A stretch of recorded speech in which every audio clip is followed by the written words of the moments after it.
started, I'd like to welcome everybody. We will be giving everyone a couple moments to continue to get settled in, and then we will begin with our presentation. In the meantime, I would like to hear where everyone is joining us from if you're comfortable doing so. And again, you can do that in the chat feature. While you're doing that, I want to remind everyone that this program is in partnership with the Cumberland County Improvement Authority and is a week-long virtual event featuring visits with local artists, live and pre-recorded programming from environmentally minded organizations, and a daily kids eco camp each morning at 10 o'clock. Tomorrow, please join us at 10 a.m. for a kids eco camp butterfly symmetry paintings, which is a video available on demand. Also at 10 a.m., we're doing Monarch Butterfly 101, Monarch Way Station tagging at the Rutgers Cooperative Extension.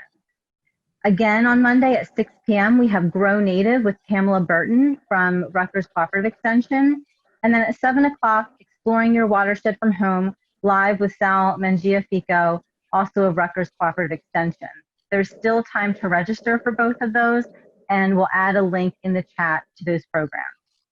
Today, we are joined by Terry Plasket and Amy Pesler, who will be speaking with us about how they locate, process, and fire local play. More on that in a few moments. Before we get started, we want to make sure that you have a comfortable viewing experience. To that end, it is my pleasure to introduce Marci Peterson, who will be handling all of our technical needs throughout the program. Marci has been with WheatonArts since 1994. She is the IT director, and her undergraduate and graduate studies were in fine art, e-business, marketing, and public relations. Marci, can you provide us with some tech tips for this webinar tonight? I sure can. Thanks, Pam. I'm really excited to find out about wild clay. I love this title for this presentation.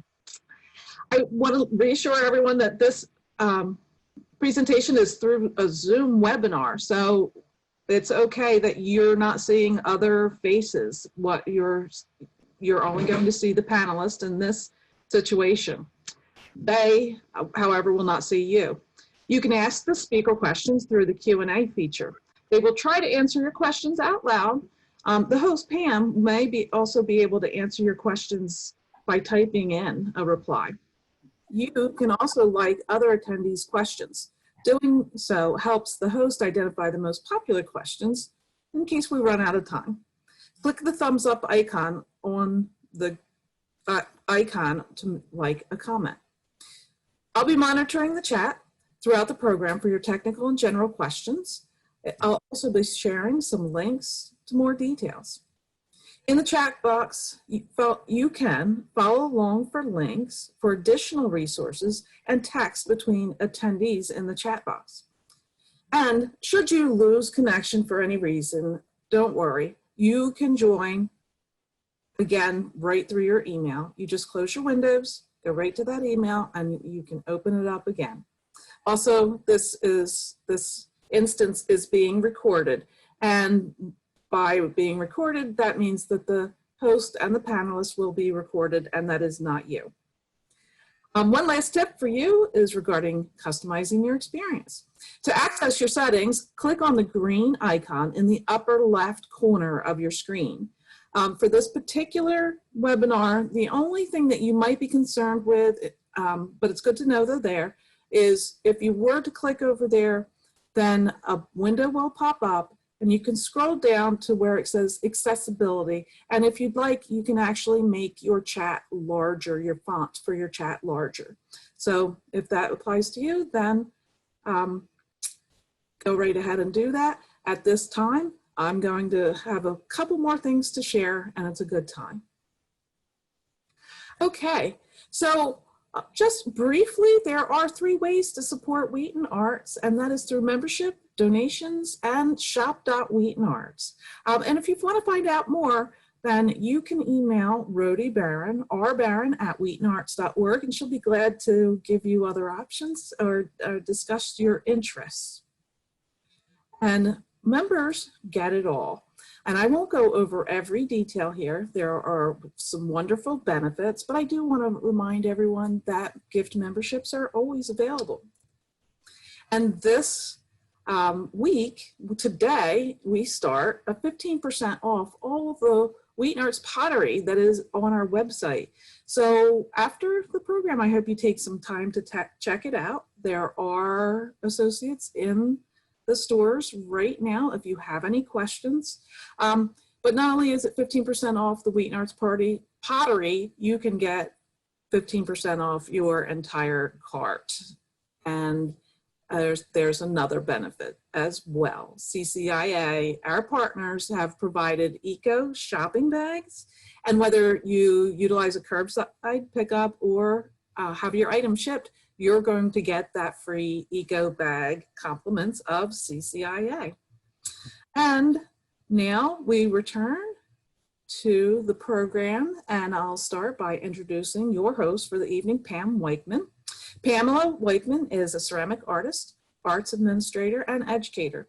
She's taught for Rowan University and for WheatonArts. You may have met her running the family activities on site at WheatonArts.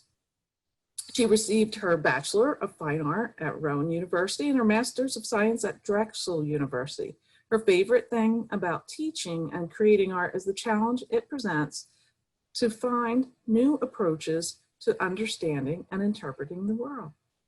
Pam, over to you now. Thank you, Marci, for that wonderful introduction. Good evening, everyone. Thank you for joining us for this program, during which we are hearing from potters Terry Plasket and Amy Pesler. Terry grew up in South Jersey. He was born and raised in Pennsville, New Jersey. Terry attended Jacksonville University in Florida from 1970 to 1976 and continued his education at Glassboro State College, which is now Rowan University, from 1976 to 1979. He began work at WheatonArts full-time in 1979 and has stayed ever since. Primarily working in functional pottery, Terry uses both stoneware and porcelain clays in his work. He fires his pots in one of 3 kilns at WheatonArts: a high fire reduction gas kiln, a salt glaze kiln, and a 2-chamber Norborigama styled wood-fired kiln. Terry's works are often displayed at a variety of craft shows. However, most of his creations are sold at WheatonArts, Peters Valley Craft Center, and numerous galleries and shops. Photos of Terry's work can be found on his website, plasketpottery.com, which Marci will add to the chat feature. So be sure to go there and click it and check out his work. He also shows photos of his work on his Facebook and Instagram pages. A special treat tonight is Amy Pesler is joining Terry to talk about wild clay. Amy pursued an education in pottery and crafts at the University of the Arts in 2008. She then traveled south, accepting an internship in Florida at the St. Peter's Clay Company. While there, she worked full-time at the Craftsman House Art Gallery. It was in Florida where Amy discovered her love for wood firing and being a part of the clay community. She followed this love to North Carolina and involved herself in wood firing for a variety of artists in Seagrove, North Carolina. Amy came to WheatonArts in 2010. She is now the direct assistant to Terry Plasket and a living resident artist on the WheatonArts grounds. She participates in many of WheatonArts events throughout the year while also performing daily pottery wheel demonstrations to the visiting public. Some of you may be familiar with Amy and have met her at Wheaton. Welcome, Terry and Amy. Thank you so much for being here with us. I'm very excited to hear about the process of wild clay. Hey. Yep. Yes. It's all you. Marci, welcome everyone to our video. Marci, you can go ahead and start the video. Okay. We don't have it. There we go. What's that? Oh. Okay, there we have it now.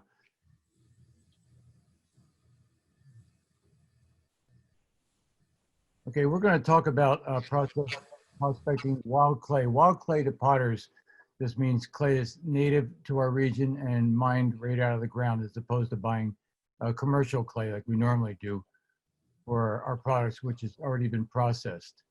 Where we're going right now, this is a site about 2 miles from WheatonArts. We found it when Amy was taking her dog for a hike and a walk, and she started bringing back these chunks of clay she found. This is really choppy, isn't it?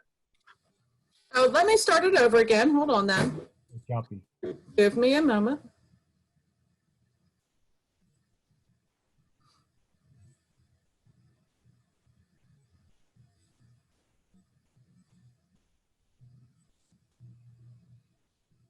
Sometimes that happens. Okay, so you can see the screen now? Yep. Okay. So we got really excited about, digging some local clay and using it, but we didn't want to trespass. So I got a hold of one of our board members, Larry Maurice, who's an architect in Vineland and pretty much knows everyone, and asked him if he knew who owned this piece of property. And he told us about a gentleman named John Ruga, who owned Superior Walls. It's a company that makes concrete walls, prefab walls for like basements and stuff. And he was building a new factory here called Northeast Precast. And they were actually mining, or not mining, like leveling out all this property to build their new factory. And where this area is located used to be a lot of sand washes where they mine sand for the glass industry. Here you can see one of the washes out in the woods. And these are about 30 feet deep, and pure silica sand is mined from the bottom. But as you would dig down into these pits, you hit a layer of clay, of solid clay. And you can see where Amy's on the edge now, and she's going to dig up a piece right here. This is about 15 feet below grade right now. And this is some of the clay that we're actually using. You can see there's, when she picks it up, you'll see that since it's so close to the surface of the earth here, it's full of rocks and organic materials. But the clay that we have is much purer than this. Also, if anyone has questions, feel free to just type them in, and Pamela will ask me. Mm-hmm. This is how you tell whether it's clay or dirt. You can see how you just kind of mold it in your hand and it retains its shape, or you can roll it into a coil. It doesn't break apart, so it's real sticky. And this is a pretty good quality stoneware clay, which I'll talk about later in the presentation.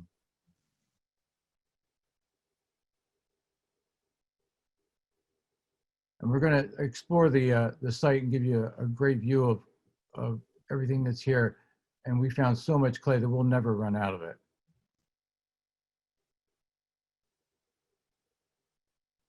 But you can see just digging right here in the ground, it's a real thick layer of pure clay. Now we can't use this clay exactly like you see it, because when we test fired it, it was cracking.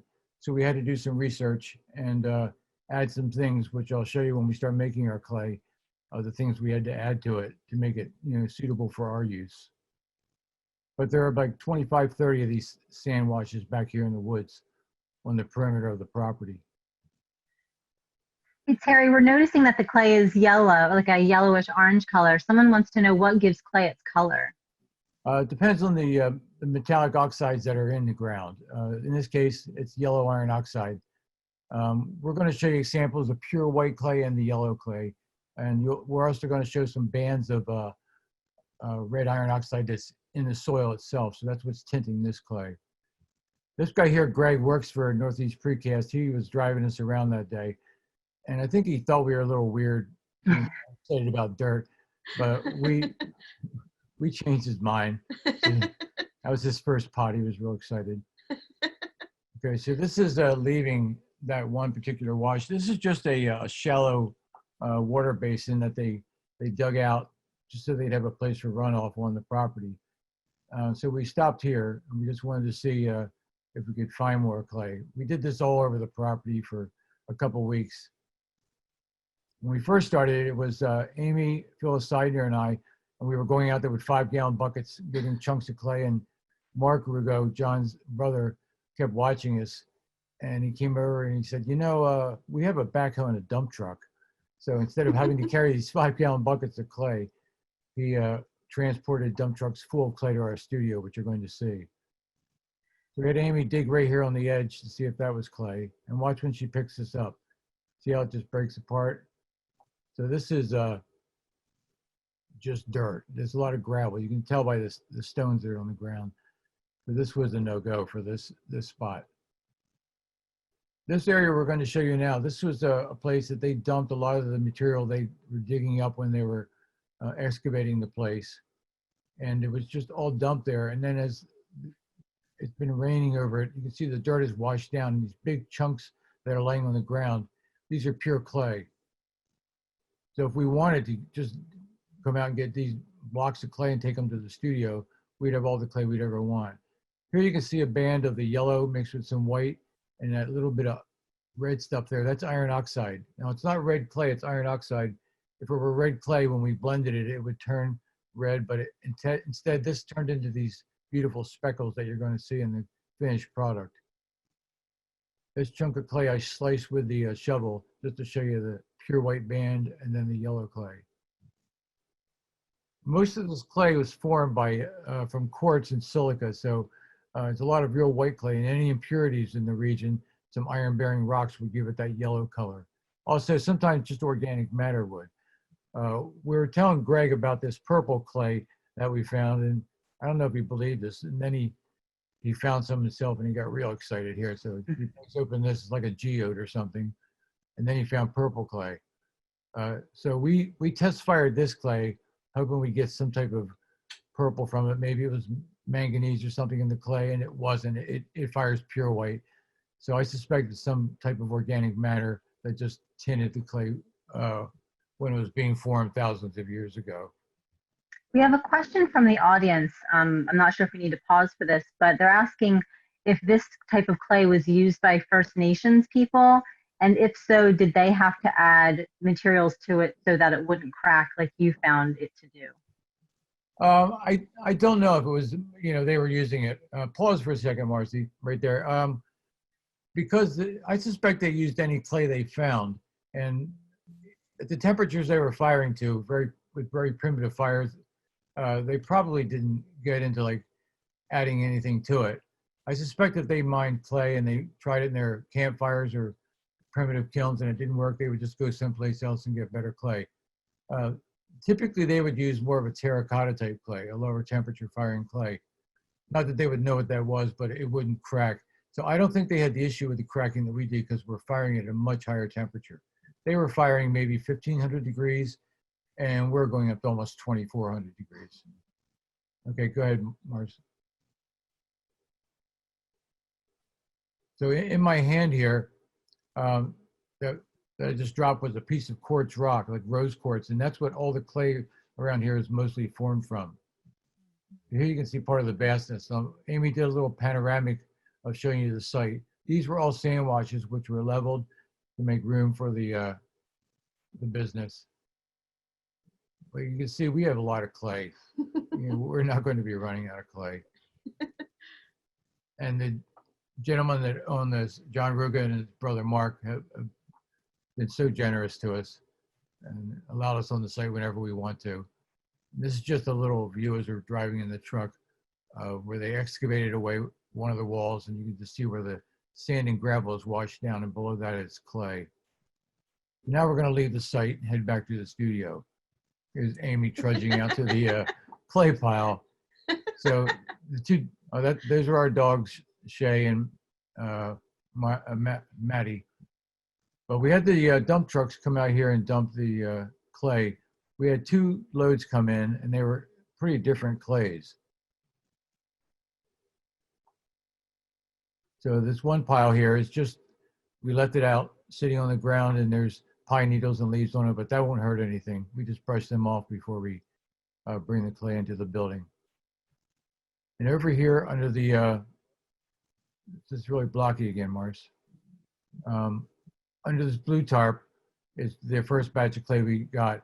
And this came from an area, when we first got there, we found a band of clay they had excavated, almost pure white clay. It was maybe 15 feet thick, 30, 40 feet wide, and about 150 yards long, a huge band of clay. So we asked for some of that. And it's not pure white. It has some of the yellow mixed in it, but it's definitely more pure than this yellow stuff that's here to the right. We're going to dig into both piles so you can see the difference between the two. Most of the testing we've done has been on the yellow clay. The white clay we'll work on next.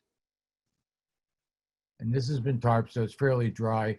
Now, when you go to put a fence post in your yard and you have to dig through clay in the ground, it's really hard because the clay is so packed. This is really crumbly because it's been dug up. It's been freezing all winter, so it breaks apart real easy. And I just want to talk real quick about the differences in clays. There's three kinds of clay: earthenware, stoneware, and porcelain. Earthenware typically is terracotta, and we don't use that. It's a low temperature clay which won't vitrify, which means that it won't hold water. even with a glaze, it's not going to be waterproof. Stoneware and porcelain are high temperature clays. When fired to the proper temperature, are completely waterproof, even with no glaze. So the main difference between porcelain and stoneware is the obvious one. Porcelain is usually white with less impurities in it, and the particle size of the clay is a little bit larger, but very smooth. So it's a little creamier to work with. We're trying to get a little cutaway so you can see some of the yellow clay in here, but it's a light yellow. It's not like the other clay you're going to see. And it's pretty consistent.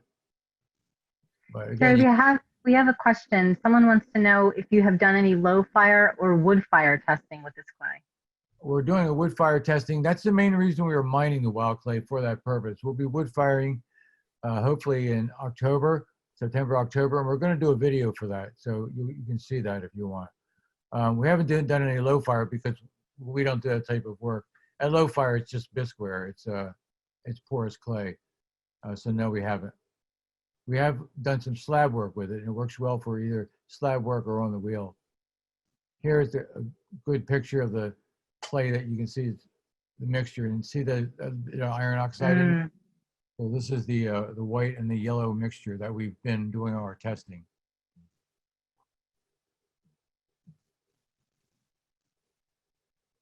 So what we have to do is take this clay and put it in wheelbarrows, or we have a big wagon. And since this is sitting outside, it's still pretty damp. We want to get it dry again. So we'll take loads of this into the building and let it sit there for a couple of months in the hallway. And it'll dry out enough so it breaks up easier. And I don't have to do the shoveling. That's what I have Amy for.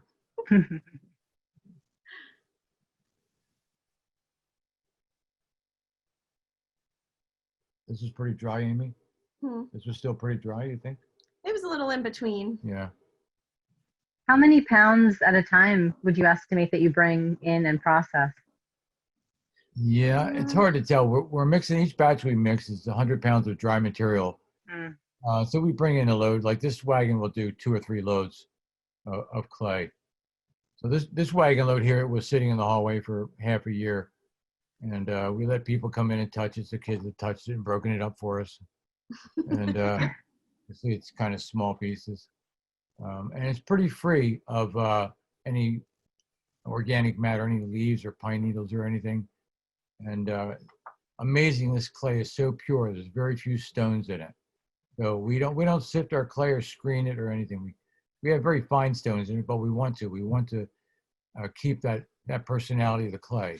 We want to keep it so it's wild clay. And it's not real sterile like some of the commercial stuff that we buy. So just with a small hammer, you can see how easily Amy breaks this stuff up. And it does make a mess. Understand that this is how we make the clay. This isn't how everyone does it. It's just how we're doing it now. Eventually, we would like to get an outside building to do this in. And a good friend, a potter, friend of ours, Peggy Fleming, gave us a clay mixer, which is going to help us a lot. The machine is going to be doing a lot of the mixing. But this is how we have to do it by hand for now. So we're going to break this up in smaller pieces here. Then Amy will take the big hammer and break it up into the finer particles. So we want to get down to like dust or pea or small marble sized pieces just to re-wet it. It may sound silly, but it's easier to re-wet clay that's completely dry than clay that's damp. The water just disperses easier. And these clay particles that we're going to be re-wetting are the size of a red blood cell. But understand, none of us know what that is. But anyway, just to give you an idea, that's really tiny. So we want to try to get water in between each particle eventually. So this just helps us get the clay saturated. Often potters will mix clay and let it age for 6-7 months. We can't wait that long. So we want to get it as fine and as plastic as we can in the beginning. And this is a real dusty job. We wear masks, of course, while we're doing this. But here you can see how fine it just breaks down into just with the hammer. And it looks real coarse here in the video, but you're going to see in a few minutes, once we get it mixed up, it's really, really creamy clay. So you said some potters, it takes a long time for them to rehydrate it. How long does it take when you do yours? Total from beginning to end, this clay, we'll do it in 2 weeks. Mm. Okay, once we mix it. Because we're only mixing 100 pounds at a time, we mix 100, then we make pots out of it, then we mix another 100. And it's taken a lot of testing for this clay. This clay, when we fired it the first time, the first thing you want to do when you get wild clay is to test the firing temperature. So we did that, and then we made some pots out of the pure clay by itself from the Ruga clay site. And when the pots were cooling down in the kiln, they were shattering, which told me there was much too much silica in the clay. So it was almost like glass that wasn't being annealed. A professor of ceramics out in California, I spoke to him. He suggested adding feldspar to the clay, which you're going to see us do. And that's corrected that problem. Again, you can see all the dust. It's kind of a dusty job. It's much preferable to do this outside or out in a separate building. We do have a big fan in the studio too that's pulling this dust out, but you have to wear a mask while you're doing it. So we have these big drums. I don't know how, maybe 30 gallon they are, but each one will hold a 100 pound batch. So mixing this clay, this particular batch is about 75% of the wild clay. And then we're going to mix other ingredients, which I'll describe in a minute with this.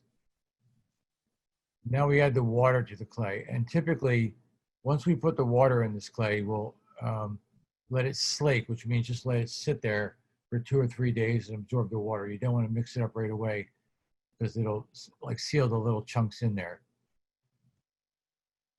This batch, I think we just went ahead and did it because we wanted to take the video. But typically, we'll let that sit for 2 or 3 days to slake. And you'll see all the water that we're putting in here, and then the other ingredients, all the liquid that we're going to put in here, and how much the clay will absorb that. So it'll start out real watery, and by the time we get done mixing it, it's like yogurt. And we never weighed the water to have an idea, but I suspect if it's 100 pounds of dry material, we're probably getting 50 pounds of liquid. So we get about 150 pounds of wet clay out of each batch.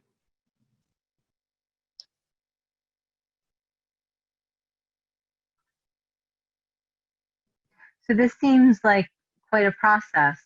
Why do this and go through the trouble?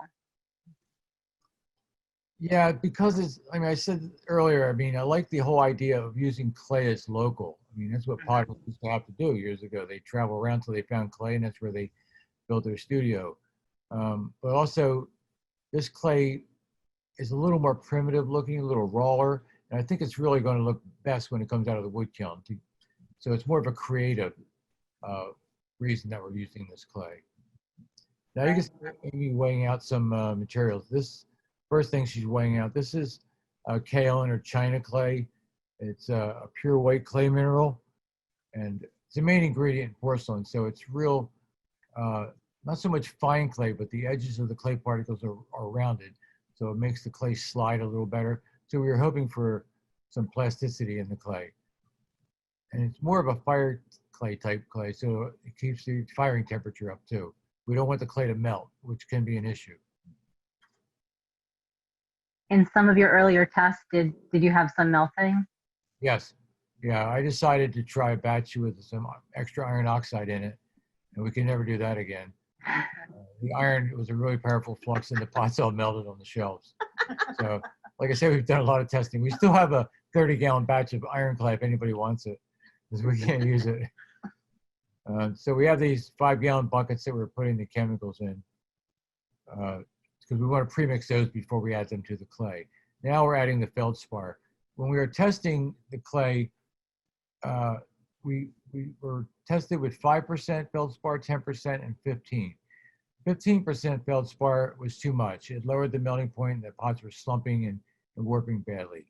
At 5% feldspar, we found that the glazes that we put on the pottery were shivering, which means they were chipping off real easy, and that's a real hazard, sharp edges of glaze. So we settled on 12%, and that seems to be the number that we're staying with right now. And there's a couple different kinds of feldspar. We haven't found anyone that seems to be preferable. Lastly, I'm sorry, can you explain what feldspar is? Is that a mineral? Feldspar is a mineral, yeah. What it does is the material that you put in the clay or the existing clay that's in between the clay particles. The clay particles themselves aren't melting and fusing together. It's material that's in between them. So in this case, the feldspar, which is like a glass former, will melt in between each clay particle and bond the clay together to make it waterproof. The clay that Amy just put in, this is a red fire clay from California called Newman's clay. It's not available anymore. So we have maybe 200 pounds of this, and I think when we run out, we're going to have to change our recipe again.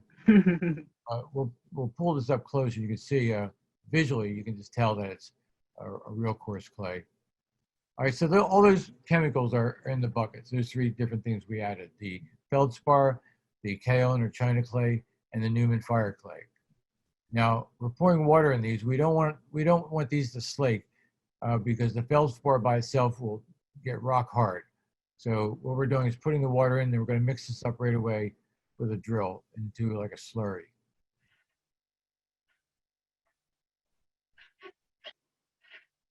And again, we're not measuring the water. It's all just guesswork here. We just want to get everything water soluble into a liquid mixture. And once again, this is how we make clay. I don't want you to think that this is how all potters make clay. A lot of potters will mine their own clay, especially in North Carolina, but they have a much more sophisticated setup than we do. And we're in the beginning stages of making our own clay. So eventually we hope to have a more sophisticated setup as well outside. So we keep more of this dirt outside.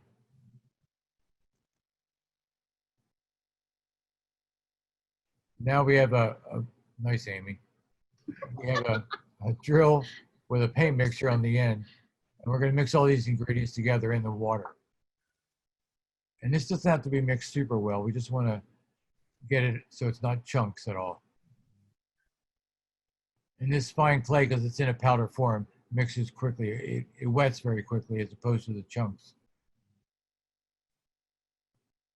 The Newman clay, the red clay, we added in hopes of maybe changing the color of the clay, the flashing color in the wood kiln. Hopefully we can get the clay to flash a little more orange. That's our hope. We have fired in a gas kiln and our salt kiln, which we're going to show you. But I think the wood kiln is what we're really shooting for here with all our testing. We haven't really been able to test in the wood kiln because it's such a process. It's such a big kiln.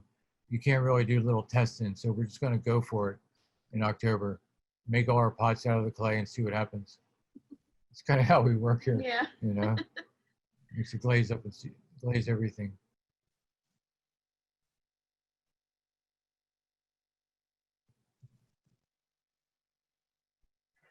But this will be nice too when we have our clay mixer set up. We are going to install that in the studio, and we can just pour all these ingredients into this big bin that churns and mixes, and that'll save us a lot of the handwork that we're doing. You see a batch of clay off to the left too. That's the one we're going to be dipping out later. It's been sitting there for a while. Now Amy's going to pour all this into the tub. That's the clay that typically would have slaked for probably 2 or 3 days before we did this part.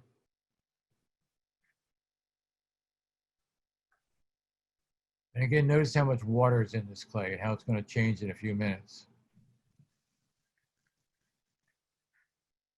You can see a lot of the pottery in the studio too. We have a lot of backup pottery from the COVID. The building's full of bisqueware since we haven't been into the studio that much. We're going to be doing a lot of firing in the next few months, hopefully.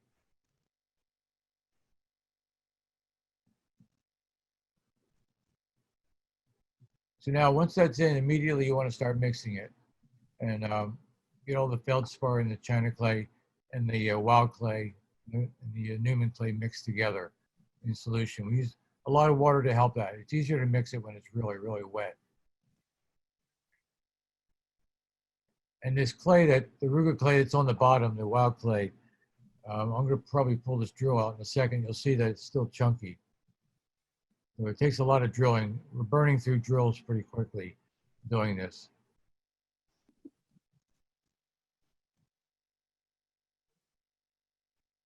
think here, I'm going to pull it up in a second.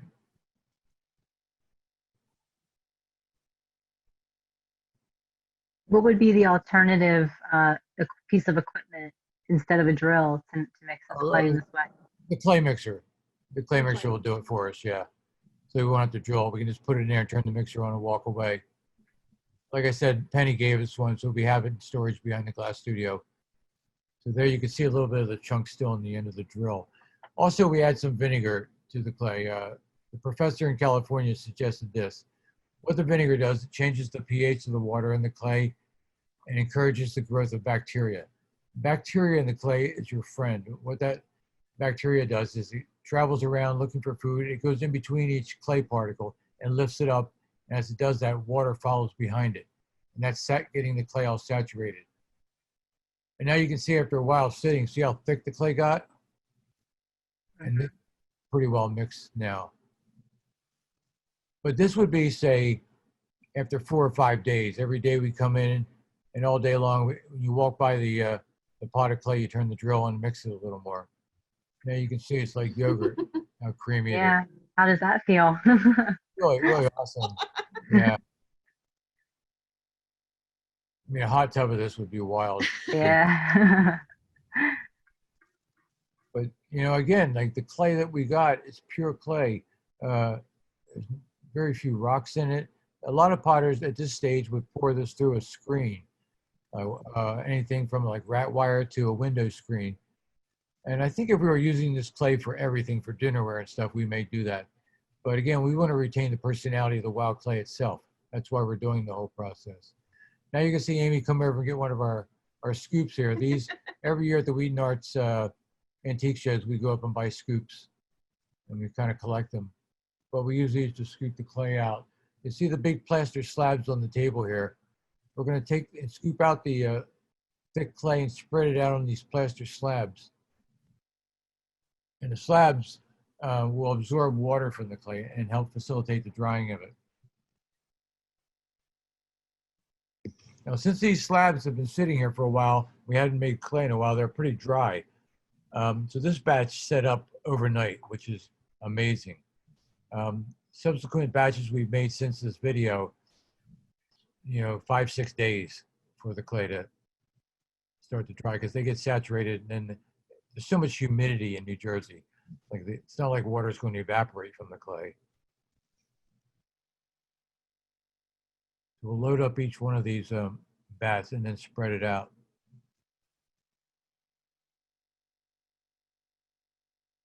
But it takes up a lot of space in the studio too to do this. This table normally could be used for covering pots or making stuff. But it does tie up a lot of space. An outside building would be so much better to do this. Now Amy's spreading this around. You can see how creamy this stuff is. It's like thick mustard or peanut butter. And so what's the purpose of spreading it into an even layer on the slab? Well, if it was thin on the edges and then a big pile in the middle, you'd end up with a big piece of wet clay in the middle and dry clay on the edges. So by spreading it out, it'll sort of dry dry evenly. And plus you want to utilize all the plaster, so you push it out to the edges, help encourage the drying.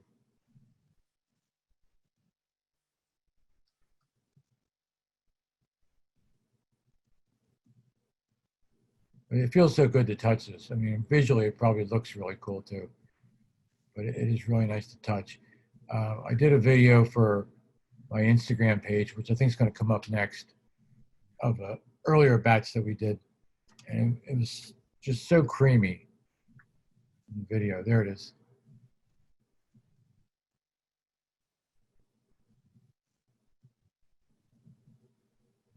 So you want to get as much water as you can out of the bottom of the clay, and often we'll come in, and in a second you're going to see where we'll flip this.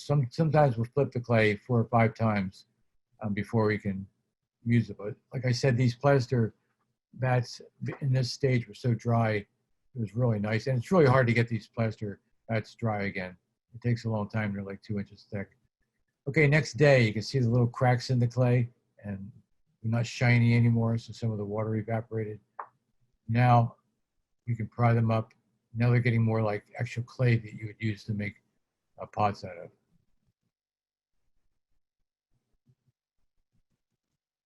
It's still a little bit damper than I would use to throw in the wheel. You can see how it sticks together now.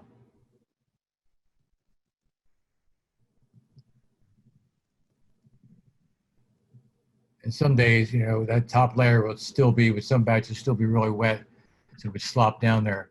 But this clay is really close to being ready. In a second, Amy's going to actually wedge up a big ball of this.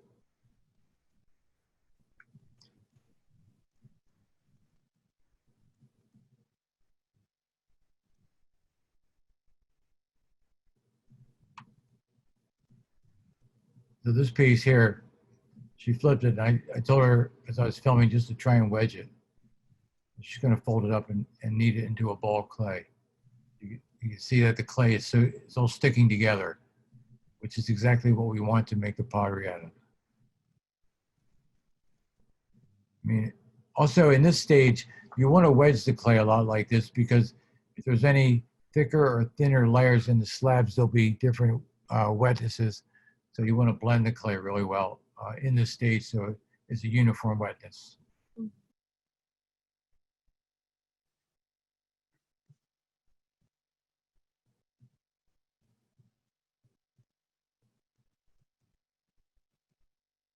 Yeah, it's really beautiful clay there. The color of the clay is really beautiful too in the studio. So the clay that you see there is a half a batch. The balls of clay to Amy's right.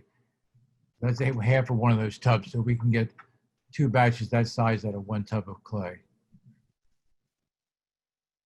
And these we'll just wrap in plastic to keep them wet. Ideally, we would wrap them in plastic and leave them that way for, you know, a month or 2, but we don't. We use it right away.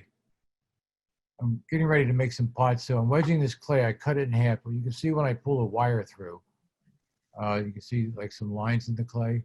And that's little bits of sand or debris that are present in the wild clay.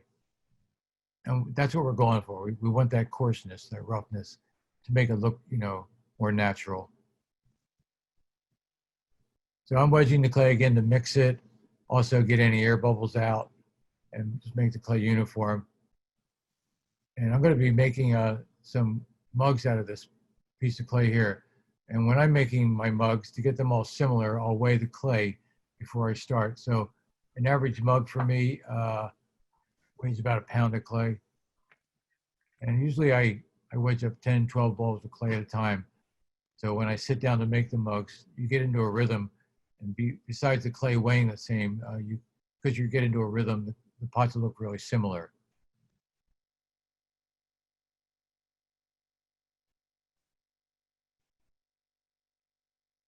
So I've made some mugs off to my left there, but on the wheel you'll notice I put a plaster base. That's called a bat, also made out of plaster. And I make all my pots on bases like this, just so I can pick them up and take them off the wheel without warping them or distorting them at all. And these plaster bases will sit on the table with the pot overnight. The next day, they pop right off. So I use a lot of water to keep my hands slippery so they don't stick to the clay. I put a hole in the middle and stretch it open. And then by squeezing the clay between my fingers and pulling up, I start to thin the walls out. And the way this clay stretches was so exciting to us. And after all the work that we did mining the wild clay, some clays would just break apart at this point, and then you don't use that clay anymore. Too much work to try to figure out how to fix it. I was just going to ask you, you mentioned before in your demos that throwing porcelain feels very different than throwing stoneware. And does this, since it's a stoneware body, but it still looks creamy like porcelain does it throw more like a stoneware body would? It's a mix. I mean, I wanted to tell you that it throws more like porcelain because it's so creamy. Mm-hmm. But it does have a little bit of tooth to it. Initially, we had a little problem. We felt like we had to be really careful. And that was before we adjusted all the materials that we put in it. But now this clay I think it's closer to porcelain than stoneware. It's a throw on the wheel. Visually, I think when it's done, it looks more like stoneware. But I use that piece of wood there, that's a rib, just to kind of compress the clay and put those lines in. Since we're using the wild clay, I don't want to make real smooth pots out of it. I feel like that's kind of defeating the purpose of the wild clay. And I'm going to make a couple pots here. If anybody has a question, please feel free to ask too.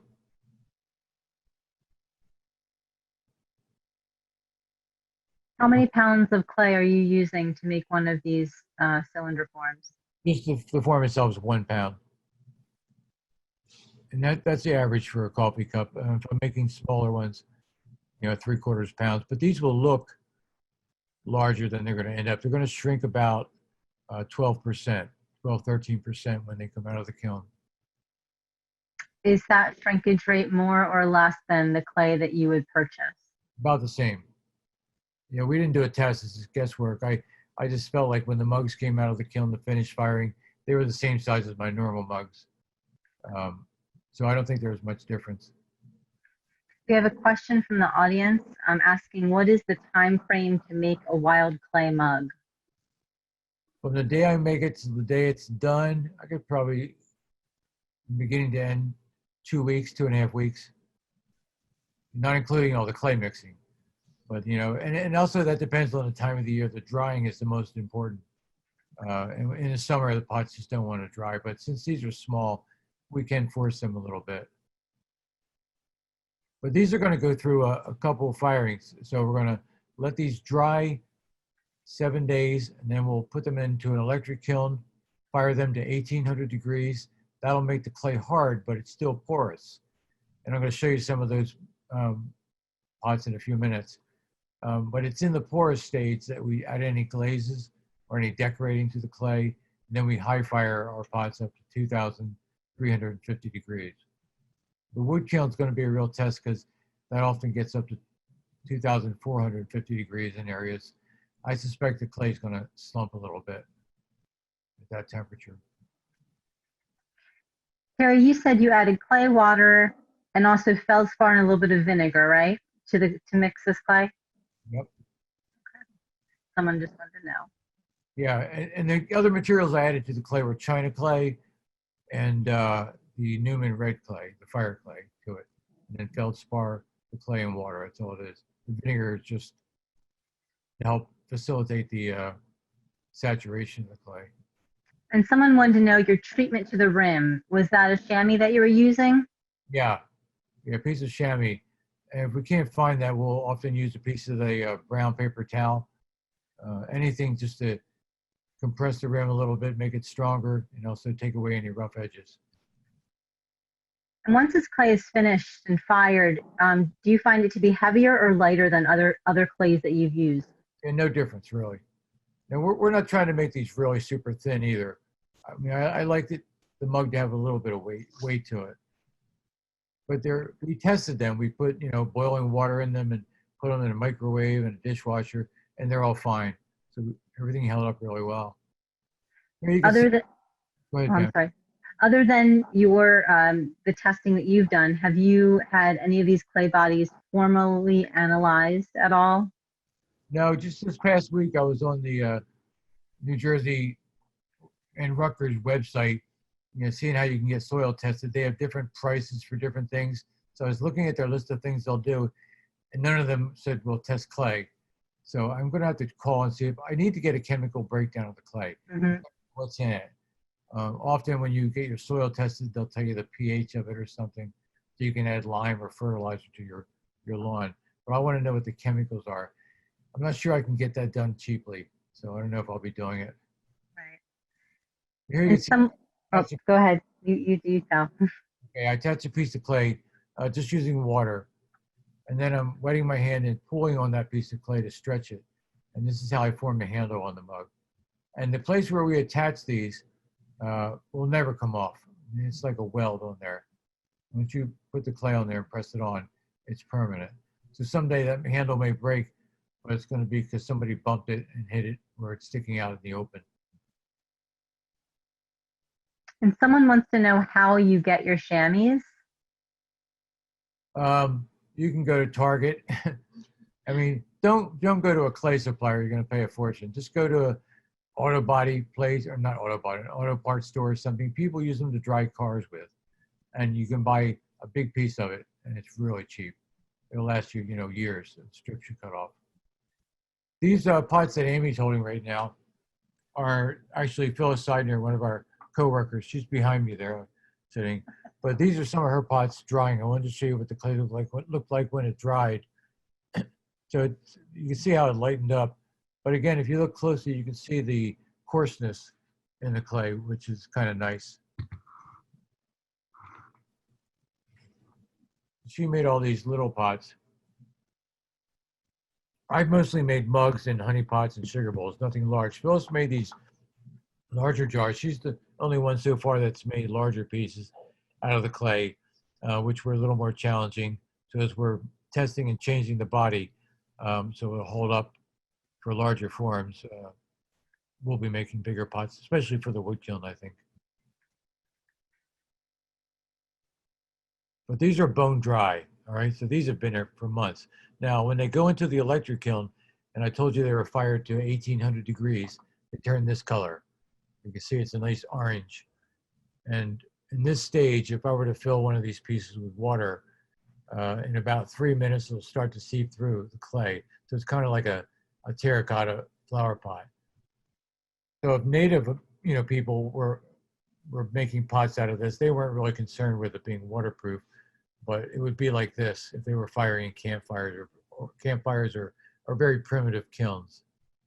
This was what it would be like. These are about the extent of the pots I've made. Some bowls, some larger mugs, small mugs, some espresso mugs, some plates. But nothing really big yet until we kind of get all the kinks out. This little faceted bowl, you can see where I pull the wire down there to make the facets, and there are the lines in the clay. That's the fine impurities in the clay, leaving those marks, which I think is going to look really good in the wood kiln. In the salt glaze kiln, this clay fired by itself got real light colored, almost like a gray, so it wasn't real exciting. I think in the wood kiln, we're going to get more of the flashing, the toastier orange color. And I'm going to hold a pot up here this is the clay we normally use from out near Pittsburgh, Pennsylvania, just so you can see the difference in the color. They're both Stonewares. The one on the right is a much lighter colored, but actually fires a darker brown. And is that the minerals in the clay that's causing it to have that more orange color as opposed to the pink? Yeah, and some of those minerals will burn out to make it lighter. But you can see, here's a finished mug that we put glazes on. If you look close, you can see all those specks in the clay. This is from that red iron oxide I told you about earlier that was in the clay. There's red streaks. So they're coarser pieces of material that leave those flecks. On the bottom of this, the white stuff's kiln wash from sitting on the shelf. That'll brush off. But you can see how the clay here is kind of speckled too. So that original clay that we started with, that was a mixture of the white and the yellow clay, is giving that speckled look. So these have been fired twice, correct, Terry, these ones? Yeah, these are the finished products. They come out really hard and dense. And these are ones that are all available in our gallery too, if anyone would like to purchase any of these. We've made a lot of these, and we've marked the bottoms of them too. So you'll know they're the wild clay. We put an NJ on there and the letter R for Ruga, which is the guys who own the site. And then we all sign our names. So all of us here have made these pots, and we have them for sale in the gallery and general store. Okay, out back here, this is behind the building. These are the kilns that we use to fire in. The one on the right here is our salt glaze kiln. And here, we don't put glaze on the pottery. We may decorate it. But we put the pots in there and heat the kiln to about 2300 degrees. And then we take ordinary rock salt and throw it into the bottom of the kiln. The salt will turn to a gas vapor, and the vapors melt the surface of the clay and form a coat of glass. So it's more like a natural glaze from the firing process, as opposed to the glaze that was on the mug I showed you a minute ago. Next to this kiln, this is our gas-fired reduction kiln. What that means is we have certain times during the firing, will increase the amount of fuel going in, cut back on the available oxygen. And the kiln is so hot, the gas wants to burn, so it'll pull oxygen out of the clay and out of the glaze, replace it with carbon, and that's how you develop the colors of the clay and the colors of the glaze. This was finished fired at about 2350 Fahrenheit. So all the pots on this table right here are the wild clay that we used. I really started making a lot of mugs. I don't know, I have a lot of mugs right now. It seemed like the perfect form to do all the testing and firing. So here you can see in the reduction kiln, the clay did turn kind of a chocolatey brown, but it wouldn't do that in the salt kiln. So these are and why do you think that is, Terry? I don't reduce as heavily in the salt kiln, I think, because it alters the clay too much. It alters the thermal quality of the clay in the salt kiln.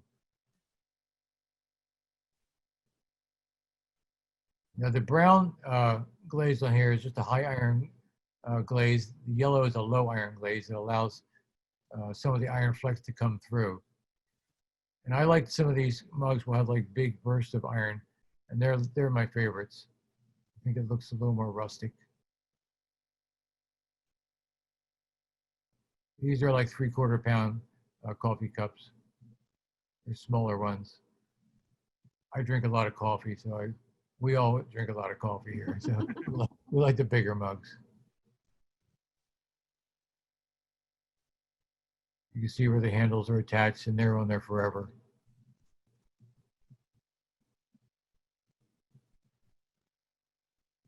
This glaze on here is called a Chino Glaze. It's a high feldspar glaze that I put on, and the drippy stuff you saw is once I dipped the pot in the glaze while it was still wet, I sprinkled some of the wood ash from our firebox of our wood kiln onto it. That's what causes those drips on there. It makes a real beautiful primitive look to it.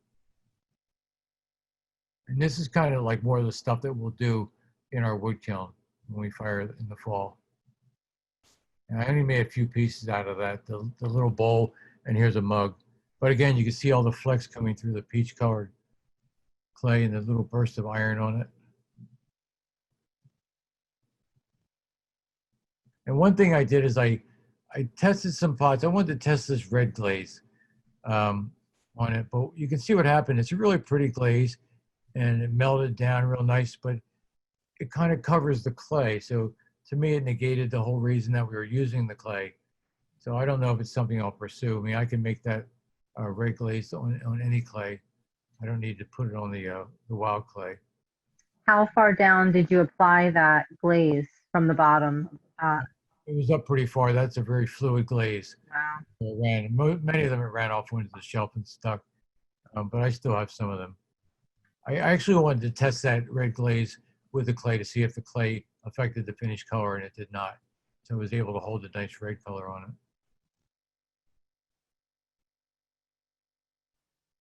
So these were all out of that last firing. The last kiln we have, this is our wood fire kiln that we're going to be firing. This is the front of the kiln, the area where we're putting the wood in. And down there is where we adjust the amount of air. This long chamber up front is just a firebox. So we don't put pots in there. It's just for burning the wood. As you're coming to the back, there's 2 chambers on this kiln. This is the first chamber. So in here, we'll stack shelves in there, and the flames will be coming from that firebox into this chamber, up to the top, down through the bottom, into this little firebox here that we built, which enters the next chamber, the second chamber, which I think is a little larger. And the flames will go in the side of this, go up to the top of the kiln, down through all the wear, and then out the back, out the chimney.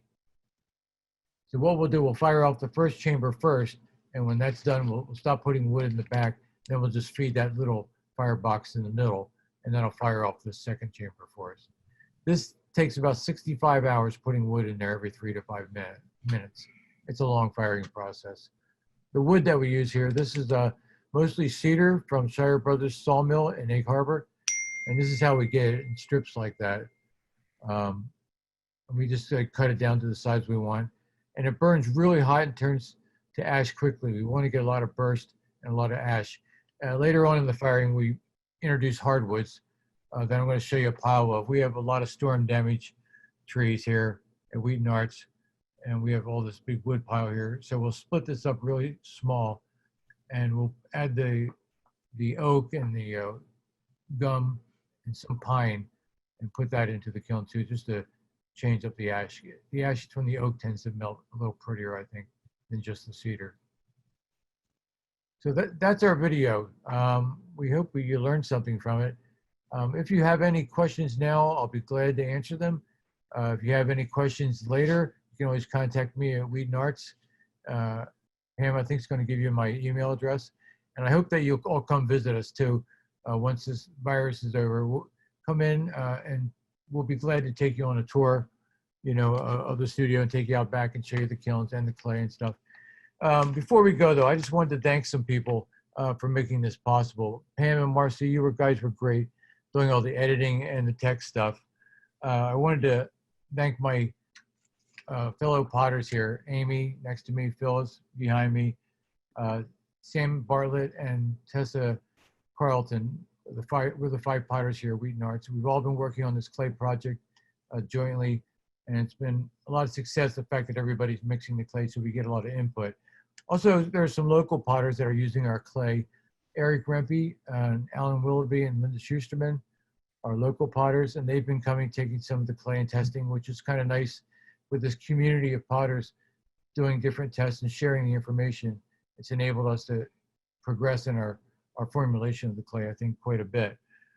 I need to thank John and Mark Ruga. John's the owner of Northeast Precast. Mark's his brother who works there, and they've been so generous and so nice to us, especially in bringing dump trucks to clay, so we don't have to carry 5-gallon buckets. And they continue to support us, and they're really excited about what we're doing with the dirt from their property, which is really neat to see people from industry caring about what artists are doing. They've been over here several times. Noelle and Aileen in the stores who are handling all the sales for those potters, thank you guys so much. And finally, I really want to thank WheatonArts, the organization itself, their support for artists, and particularly for me. I've been here 41 years, and I wouldn't be a potter today if it wasn't for the support of this organization. So I hope you guys all get to come visit us. And again, any questions you have, please email. Okay, thanks for viewing. Bye. Thanks, Terry. That was wonderful. I do have one more question from the audience. Someone wants to know, when COVID allows, will there be classes where students can try using the Ruga clay to make a pot? That sounds really like a good idea. We could definitely do something like that. If you come just for a visit too, I'll be glad to give you a ball of clay to take home, if you just want to come play with the clay. But yeah, it was fun to do a class where we did some wild clay workshop. So yeah, I think that's a great idea. Yes, we will do that. Yeah, great. All right, well, thank you, everybody, and thank you, Terry and Amy and Phyllis there in the back, for joining us today and sharing that amazing process. I'm going to turn it over to Marci now to wrap it up for us, and I know she has a couple things that she wants to add. Yes, thank you. That was so fascinating, and it was so great that you were able to put that video together, and it just told us so much. And I'm excited to get my hands on some of that pottery too. I wanted to invite everyone at this time to take some time and let us know what other programs you'd like to see from WheatonArts, or it's produced by WheatonArts. So if you think of anything, let us know. And as promised, the Terry's information and Pam's information is here too. Also in the chat, I have put my email in there if you would like a download of the chat. It's mpeterson@wheatonarts.org.